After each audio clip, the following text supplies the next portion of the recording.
The pick is in. With the 25th pick in the 2026 NFL Draft, the Chicago Bears select Dillon Thieneman, safety from Oregon. Locked On NFL Draft is sponsored by Kalshi. Trade draft picks in a live market with no house. Download the app, use code Locked On, and get $10 when you trade 10. Kalshi, trade on anything.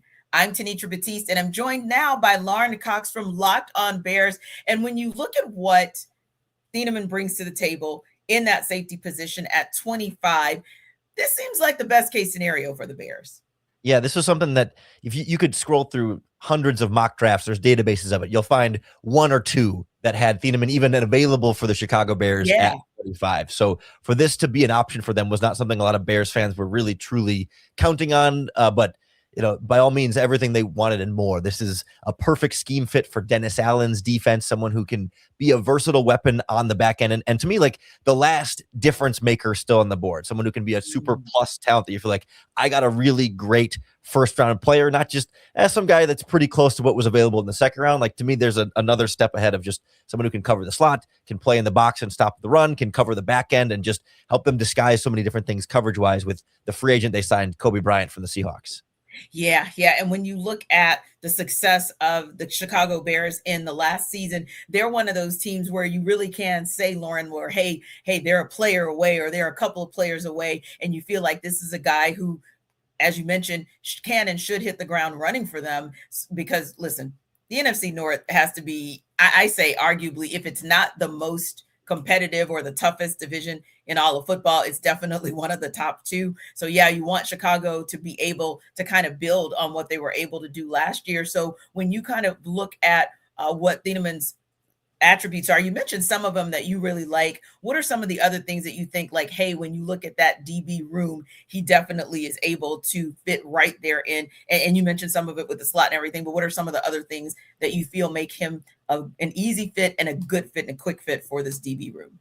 Yeah, the Bears made it a big emphasis this offseason that they wanted to cover better and add more speed to their defense. So they get a safety in the first round who ran a 4.35 40-yard dash at the combine and can do a little bit of everything. Like that checks all the boxes they were looking for. Like defense was something that held this team back at times last season, particularly not necessarily on the deep back end because they liked what they had in Kevin Byard, but coverage in general was a big weakness for this group. So to feel like when you're going up against, the wide receivers like Justin Jefferson and Amon-Ra St. Brown and Christian Watson in Green Bay, quarterbacks like Jared Goff and Jordan Love, and I'm particularly worried about Kyler Murray coming over to the Minnesota Vikings this year as well. I think that can be dangerous. Like this had to be a priority to get Dennis Allen, some of his guys on the back end, instead of he had just inherited the safeties and corners from the previous defensive coordinator who ran quite a different scheme from him. So now to have, really versatile guys that can do a little bit of everything. Now you can kind of, the opposing quarterback's not going to know who's going to be lining up where or what they're going to be covering.